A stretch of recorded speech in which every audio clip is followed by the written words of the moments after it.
I think it's only letting me do it right now. Okay. So I'm not sure. Well, you can switch the slides. Yeah. Switch the slides. Okay.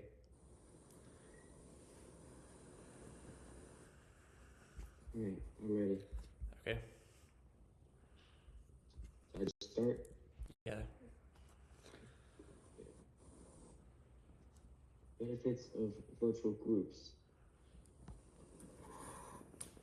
Virtual groups empower individuals. As Dr. Seuss aptly puts it, you have brains in your head, you have feet on your shoes. You can steer yourself in any direction you choose. This quote emphasizes the personal agency we have when making choices. Similarly, virtual groups adapt to the unique strengths and schedules of their members, offering flexibility in participation. Whether joining from different locations or at varying times, members can easily attend virtual groups. Next. You can switch slides. The biggest benefits of virtual groups is their flexibility. People can participate from anywhere at any time. This flexibility makes collaboration smoother and more adaptable. Whether you're coordinating across different time zones or balancing a busy schedule, virtual groups make it easy to stay involved. Instead of struggling to fit a rigid schedule, meetings can be adjusted to accommodate everyone, leading to a better communication and efficiency. And let's not forget the convenience. No commuting, no need to rush out the door. Virtual groups make it easy for everyone to fully engage no matter where they are. Next. Virtual groups are a benefit for individuals with disabilities. Virtual groups create a more accommodating and friendly environment and are designed to be inclusive, allowing everyone to participate comfortably. For these individuals with many personal commitments, virtual groups provide crucial flexibility. These individuals can engage from various locations at times that suit their schedules. This combination of accessibility and flexibility makes virtual groups invaluable in fostering an inclusive environment. Next. Virtual groups also help individuals save money, about $2,000 a year on average. You can save. When you don't have to commute, you're saving on gas, public transportation, and parking fees. And those daily coffee runs or lunches out, those add up too. Virtual participation means more control over expenses and fewer unexpected costs. For businesses, the savings are even bigger. Without the need for large office spaces, companies can redirect their resources towards innovation, employee benefits, and growth. In the end, virtual groups aren't just convenient, they're financially smart for both individuals and organizers. Finally, one of the great things about virtual groups is how much they help the environment. Think about all the travel we avoid, fewer cars on the road, fewer flights taken, and a big reduction in carbon emissions. On top of that, we're using way less energy, so we don't need to power office buildings with heating, cooling, and electricity. Another big plus is the decrease in paper waste. Instead of printing stacks of documents or using disposable supplies, we can keep things digital, which helps cut down on waste. And overall, virtual groups just use fewer resources, less community, fewer buildings to maintain, and a lighter impact on the planet. It's a small shift that makes a big difference.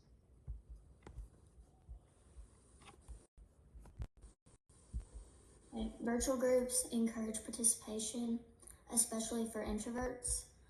Introverts tend to thrive more in virtual groups because it allows for them to have more time to comfortably process information and respond. Virtual groups tend to be smaller and have a more intimate discussion, and there's less pressure for diverse perspectives can enrich discussions, enhance critical thinking, as well as creativity. Co-located teams or in-person teams tend to be more similar, which limits the diversity of input. Next.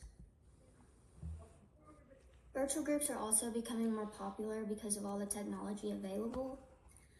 Some of those include Google Docs, Google Slides, Google Sheets, Google Meet, Zoom, Slack, and Trello, which are just some that allow for virtual communication to be easier.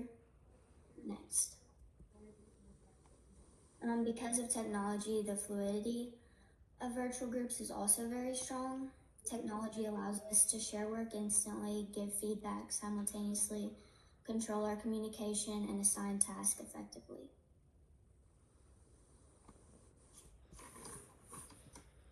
Another benefit of virtual groups is the increase of productivity.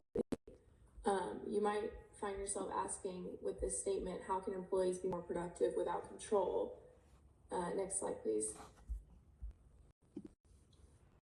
It's very simple. Remote workers can set their own control, and so they're able to make their own schedules, and therefore they're better focused and they get their job done. Next slide.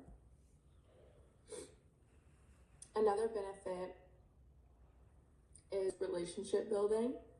Because you aren't in a physical setting with other co-workers, there aren't many opportunities to build a strong bond through just small talk, lunch breaks, coffee runs, different things like that. Next slide.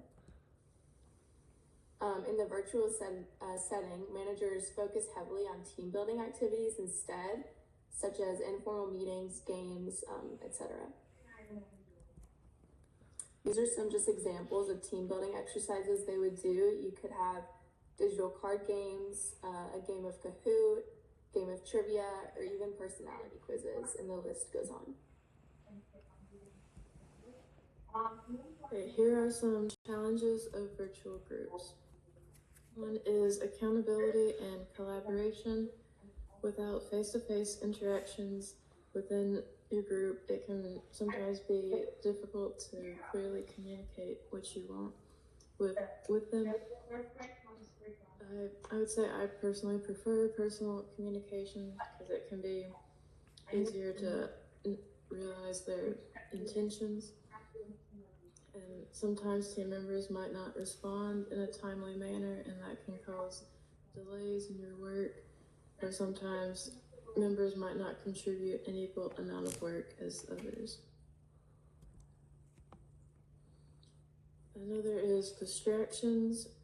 Because you're not in a regular work environment like an office, there's more likely to be distractions by things like noise, family, pets, checking emails.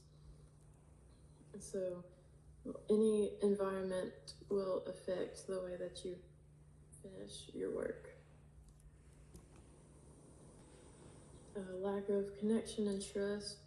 Without the in-person interactions, it can be hard to build relationships and trust with your team. A lot of times, seeing your group face to face can help build relationships and trust with each other. Also, misinterpretations can occur. A lot of times, I feel like when I'm sending emails or text messages, I worry that the other people aren't going to read it in the tone that I intended it to, and confusion can occur.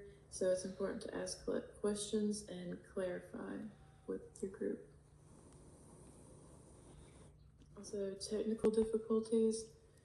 Technology has many advantages, but it also has a lot of limitations and flaws and can cause setbacks in your group work. The internet can disconnect, and that can disrupt your workflow and online meetings. There could be a case where one member uses one kind of software, but another uses a different software, so you have to compromise on that sometimes. And security and privacy concerns can go along with technical difficulties. With all of the work being online, there's a chance of security breaches. And hard time resolving conflicts comes up a lot. When you're having a meeting through virtual group and conflict arises, it will be harder to resolve that conflict because you are not able to communicate with other people as well as you would be if you were present in the group.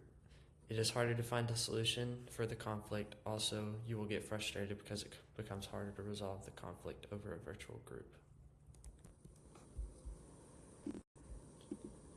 And then the time zone differences. The challenges with time zone differences are it can be hard and frustrating to find the time that everyone in the group can meet at. Also, when you're having difficult time zones, you will most likely have different cultures, ethnicities, and people groups, whether they are from different states with different time zones or in different countries with different time zones. So it's not hard, but this can be frustrating to deal with. And then nonverbal communication is a big deal to do with a lot of business owners and bosses. So when you're on a virtual group, they cannot see your nonverbal communication. It would be harder for them to hire you because of that. This can also be true in any virtual group with anyone in it. Nonverbal communication shows a lot about a person, and when you do not have it, it is harder to find out their personality. And then there are many challenges of virtual groups, but nothing you can't overcome and make it a great experience. I believe that there are more benefits in virtual groups than challenges. You must be focused and connected with the rest of the group, and communication is key. And then here are the references we got from our research.